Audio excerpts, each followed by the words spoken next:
My dear Issa, I miss you terribly.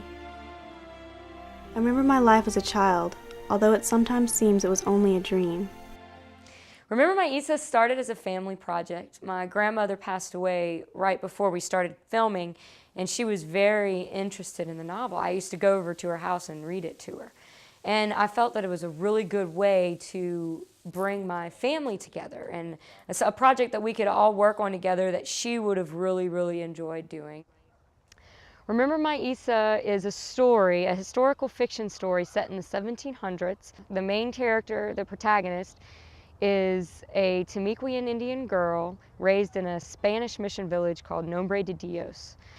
In the story, the village is attacked by English soldiers, which actually happened, and the young girl, Oski, is separated from her family. Her family is actually taken into slavery, and she manages to escape, and she's raised by Bill Brewer, who's an illegal tradesman.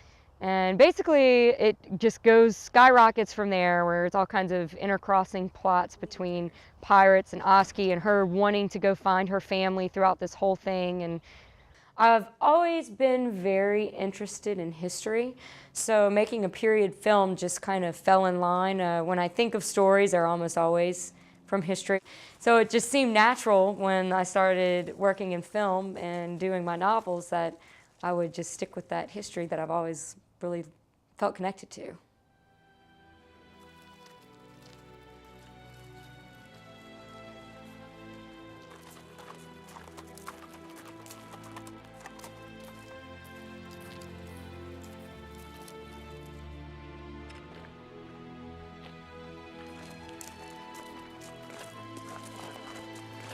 Issa.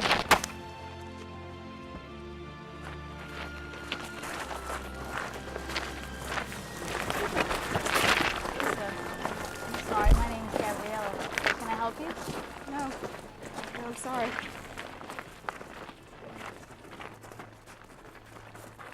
I think I've just always been fascinated by movies.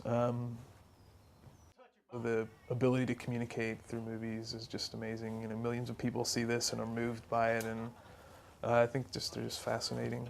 It's just a fascinating way to communicate, way to make art, way to you know, inspire. And it seems complicated, and it is a complicated process, but when you think about it, you know, it's really at heart a simple thing that carries across a really powerful message. Seeing those ideas that you have in your head come to life is really pretty amazing. When you see like a character that you invented and you see him on the screen exactly like you pictured it, it's a pretty amazing feeling.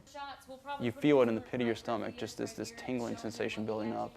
The hairs on the back of your neck kind of rising when you realize you know, my God, I'm working with this. This is what I'm doing.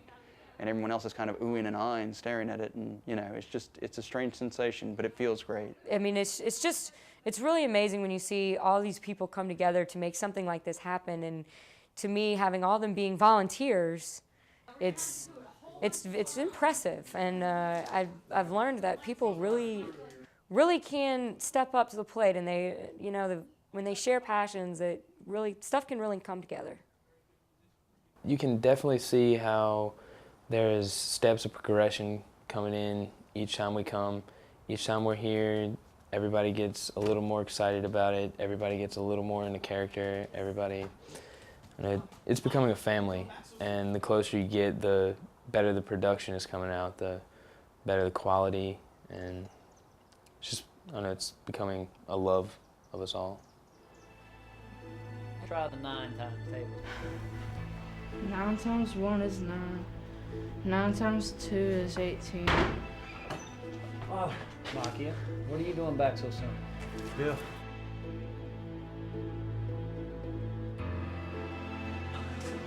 Get on out of here, we're calling it early today.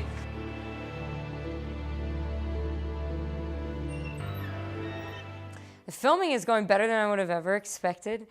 We started out very novices, I guess. I mean, we were just learning what we were doing. We didn't have the equipment that we have now. We just had the lights, and even then, I think the footage came out great. The actual video itself, I think, is coming out pretty well. The audio is something that I think hasn't been at this point hasn't been looked at, too much. And the editing also is something I've been able to drastically improve upon myself. It takes a lot of time and a lot of tedious work, but it's getting there, and every time we film, we get a couple more scenes, we throw those in there, we edit them together, make sure they ease just right.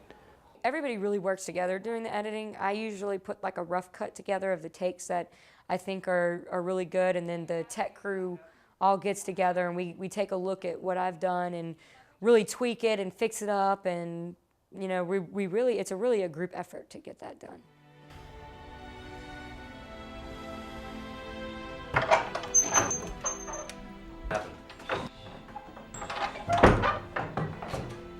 James Bonnie and Caliber Jack's crew. I knew we couldn't trust them.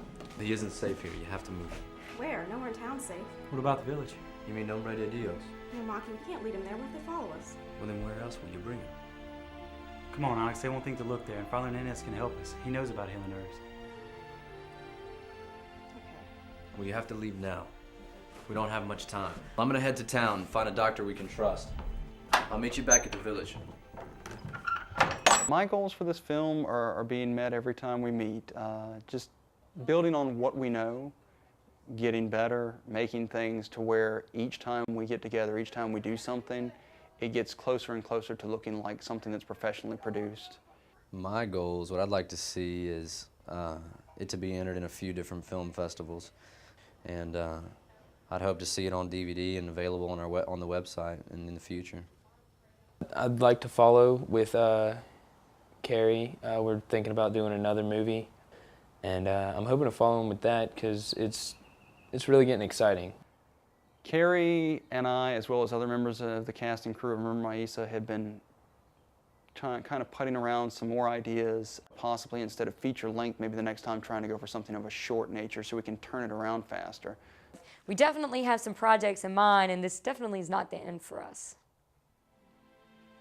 Dearest Issa, I long for your return and constantly hope that my life will one day be as simple as it was so many years ago.